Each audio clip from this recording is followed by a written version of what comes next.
Explore the sculptures, assemblages, and totems by artist Leslie Yolan. Chat with children's book author James Preller.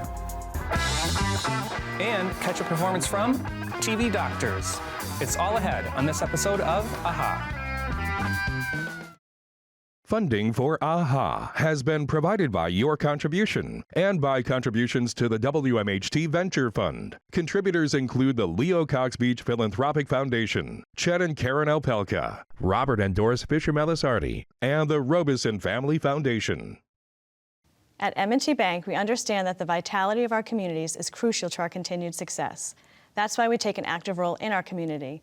M&T Bank is pleased to support WMHT programming that highlights the arts, and we invite you to do the same.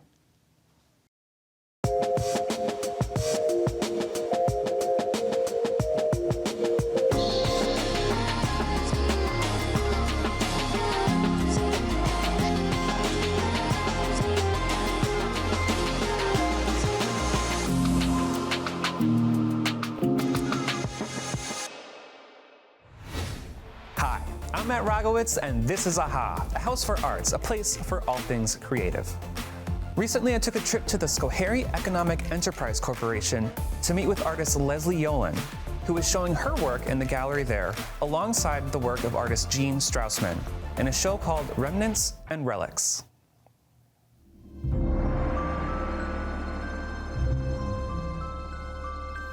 Currently, I am working on a series of sculptural paintings. They are collage-like and assemblage-like, and I collect these materials just because, you know, it starts as a kid. You find these, picks up rocks, you pick up acorns, put them in your pocket on your walk, and you take them home, and you're like, they're from this beautiful place that you were in, and they talk to me about the cycles of life and impermanence and how things change. All of this comes into just the object. And when you put objects together, they start to tell different stories.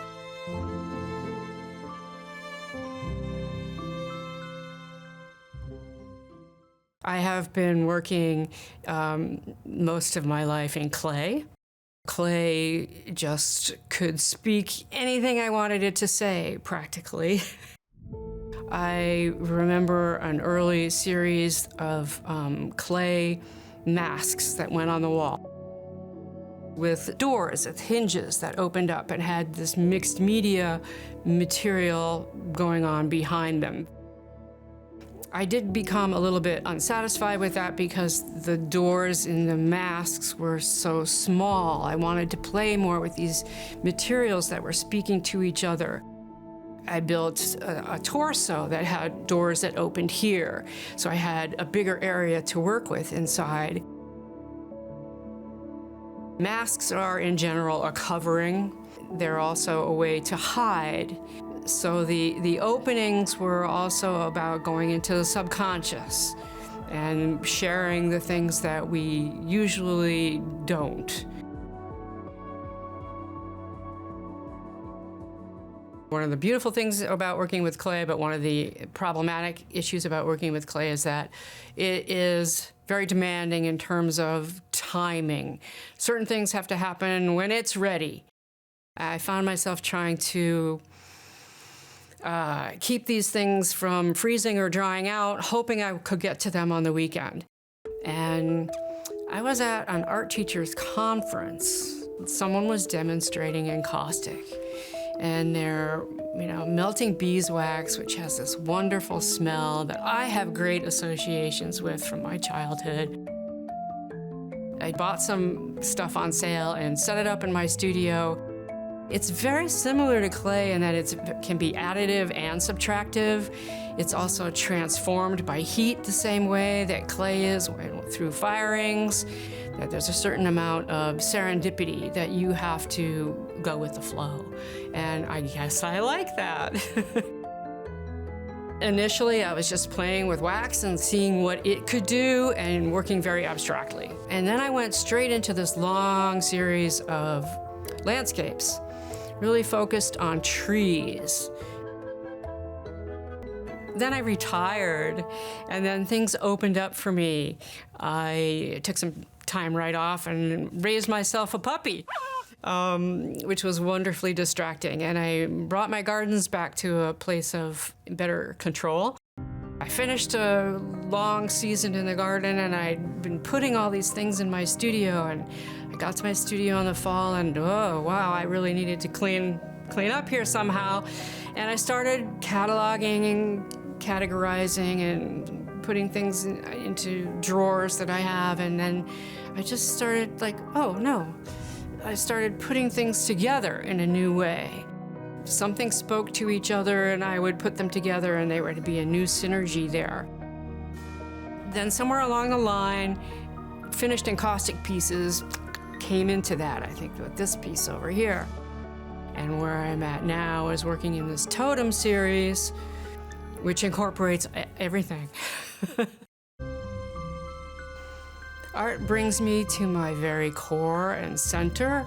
When I am involved in the making, I'm having a dialogue with the materials. A lot of these larger pieces have a sense of being about them.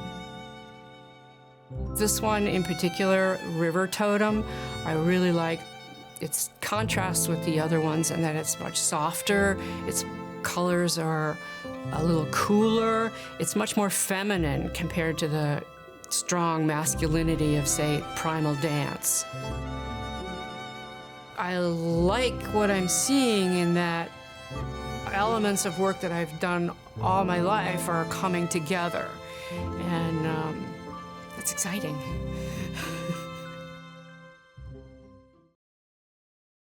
James Preller is a prolific author living in Del Mar, New York. He's known for the popular Jigsaw Jones mystery books and countless other books for young readers. Jade Warwick sat down with James to learn about what sparked his interest in writing and to see what he's working on now. Hey, James, welcome to A House for Art. Yeah, thank you so much for having me, Jade. Yeah, I'm excited to talk to you about everything that has to do with your writing and what brings you joy and what keeps you going. So my first question is, what first pulled you into writing, and what about it keeps you coming back to it? Well, you know, writing for children specifically is, I was an English major at Oneonta College, and I wanted to get some kind of job, and I got a job at Scholastic Publishers, and I was working on their book clubs. And that was really the first time I began to see all of these children's books. And it wasn't really my aspiration at that time, and I was working with really smart, talented, creative people who took their jobs very seriously. And I was just inspired by the books, and I saw the quality of them, and I began to see myself within that industry, and also it felt like it would be meaningful work. Yeah, and I remember the Scholastic book fairs as a kid, and like going in there and just like having like this like bright-eyed, like just happy, like that was a lot of kids' happy spaces, and that's what got a lot of ourselves when we were younger to be interested in books. So when people think of like kids' books, sometimes they may think, oh, simple, you're writing for children, no big deal, right? But you and I both know that's not the case at all. So what's your like philosophy and strategy for writing for younger artists? Because it is a lot more complicated than people think. Yeah, well, you know, I don't worry too much about what people think. I try to be stoic about that stuff, and I can control what I can control. Children's books is child-centered, and I've taught writing children's books to adults. And I use this essay by Annie Burroughs a lot, where she talks about, you know, you have to get down to the child's level, of whatever age you're writing for, and see the world through their eyeballs. You know, so a lot of adults come to children's books and think, oh, I have this message and I'm gonna top down, force it on them. And it's really beginning with the kid and seeing the world through their eyes and their experiences. And you know, for me, I've always been able to identify with young people. I'm an ex-kid myself, I may not look it, but you know, what I love about young people is this sense of becoming, of, you know, like there's a plasticity to youth where there's an openness. They haven't calcified into these hardened adults who are like, I'm like this, and this is what I like, and I hate tuna fish, and whereas kids, I feel like, the world is so wide open. So when you're creating for them, you're just trying to present that world of possibilities to them. Yeah, and you're like really well known for your range. Like you do very silly, just joyful, to some really serious, heavy subjects. So how do you decide what a reader can handle? Well, I think with each book, I have a sense of what I'm trying to accomplish with that book and what I'm trying to say, communicate. But, kids, people don't give young people enough credit because they're dealing with the world, like, look at the world, right? Mm-hmm. They're dealing with all kinds of things. There's children who are starving. There's children who get sick. There's children who move to new towns whose parents get divorced. They're dealing with stuff all the time. So you can, in a book, give them, show them some of that experience. And the thing with books is that it's a safe way for them to experience things at a remove. Mm. So, so they can see someone who's really trying to make that basketball team, and it's the whole world, and if I don't make it, everything falls apart. And they can identify that with that and read it. And if it's something very hard, the beauty of a book is you can close that book and you can put that book away for when you're ready for it. Maybe it's too much for you at that moment, but books are like preparations for living in a way. So if you read a lot and you begin to experience things without, the danger of, it being real life at that point. Yeah, and I like how you said, like, maybe this book isn't for me right now, but I can always put it on the bookshelf and wait for the next chapter when I do need to read it. Just very quickly, I write these scary stories sometimes. And I had a mother tell me that her daughter, she puts the books on the shelf, but she puts them with the spine in because she doesn't even want to see the spine. But she knows they're there, and they're waiting. And when she's ready and she feels brave, she'll pull it out. And just grab it. Yeah, kids are amazing. I love that. So you have a new release or upcoming book called Two Ballerinas and a Moose.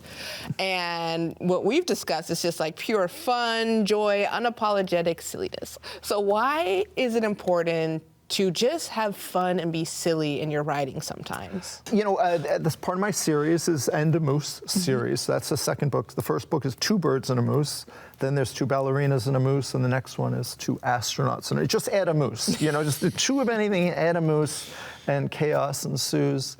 But it's just a lighthearted, fun book, beautifully illustrated by Abigail Birch, who just has a gift for just bright, appealing, simple artwork.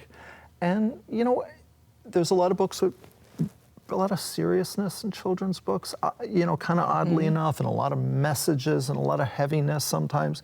And I just have had this sense of, like, where's the humor? Where's just the fun? And what I want, especially for those books where kids are just getting their first experiences as readers, I want them to have a positive experience. I want them to read a book and go, oh, that wasn't so terrible. Maybe I'll read another. And if I can just be in a springboard to the next book, that's mission accomplished for me. Collaborations are very important to you, and this is something that sometimes some artists get a little like, I don't know if I want to collaborate or share my ideas or share the platform, but you have a love and appreciation for collaboration. Can you break down why you think collaboration is important to your creative process and why creatives should embrace it? Yeah, well, I totally identify with the artist who's like, oh, I'm not able to give up that control, because for years I was that guy. And at a certain point, maybe I just got lonely enough or sad enough or I dealt with enough rejection enough. I was like, I got to bring some fun into my life and into my creative process. And I just started collaborating with different people. And it just does make it less lonely and enjoyable. So I have to tell you real quickly, I started writing with an author, Audrey Vernick, about 9.5 years ago. Wow. And we bonded over our love for James Marshall's George and Martha books, which are just brilliant. And I think we just imitated those books for a few years. But we recently sold a 2-book deal. But for 9.5 years, we were writing, and we had kind of made our peace with there may not be an end result here. And I've always loved, my favorite quote is always by the Japanese haiku poet Basho, and it's called "The journey itself is home." And that it's not about the end result. So I think Audrey and I really gave up on the idea of like, oh, we're gonna publish a book, but our friendship blossomed and we supported each other, encouraged each other, and learned from each other. And it's been a really beautiful experience, and I think it's made me happier than a lot of books I've done on my own. Yeah, it kind of reminds me of like when I'm feeling stuck, I go into a museum and just like kind of like just dive into looking at so many other people's work, and it inspires me. Or going to a new city and people watching and getting inspired there. You're taking yourself out of the bubble and putting you with like just so many other thoughts and ideas. 100%. I think, you know, the idea of cultivating your creativity is something I've thought about a lot. I thought about it a lot as a teacher, because I talk to people, you know, be like, well, where do you have a place where you're creative? What is it, you know, what do long walks, is that important? What are the things you do to cultivate your own artistic creativity? And kind of trying to identify those things that can help you be a better artist. Exactly. Yeah. So to wrap things up, I want to ask you, what do you hope readers take with them once they close one of your books? In 1990, a librarian named Rudine Sims Bishop wrote a beautiful essay in which she really was the first person to talk about books in the context of windows and mirrors. So books can be windows into another world, into other cultures, other lands, real or imagined, which you begin to see this multicultural world out there. But books also serve as mirrors in which you can see yourself within that broader context. So, you know, if you're an immigrant child, if you're someone, you know, who's struggling with a sick mother, or whatever it is, when you see yourself, it's so important, and representation matters. It really matters, and there's a lot of people who've been excluded from that story. And they, you know, so when they see themselves into this broader context, they get the message that I belong. You know, I exist and I matter. So there's that. And I always get back to my favorite moment in To Kill a Mockingbird by Harper Lee, when Scout walks Boo Radley back to his house. And Boo is going to enter that house. We're never going to see Boo again. And Scout turns at that moment and looks out on the street from Boo's perspective. And in that moment, kind of stands in Boo's shoes. And that's empathy, and that's compassion, and that is story. That's what story can give us, is an insight into others. What do I want a kid to take away from a book is a sense that they're just engaged in this world of possibility and beauty. So that was beautiful and very needed to hear in these days and times. I appreciate you so much, James. Thanks for stopping by. Thank you so much. Thank you. Please welcome TV Doctors.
Thanks for joining us. For more arts, visit WMHT.org/aha and be sure to connect with us on social.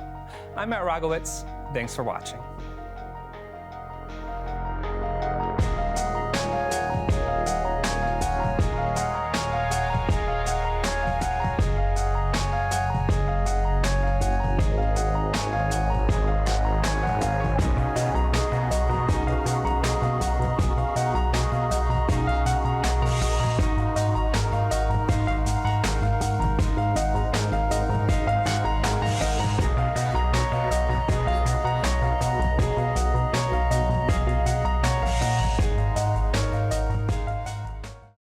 Funding for AHA has been provided by your contribution and by contributions to the WMHT Venture Fund. Contributors include the Leo Cox Beach Philanthropic Foundation, Chet and Karen Alpelka, Robert and Doris Fisher-Melisardi, and the Robeson Family Foundation.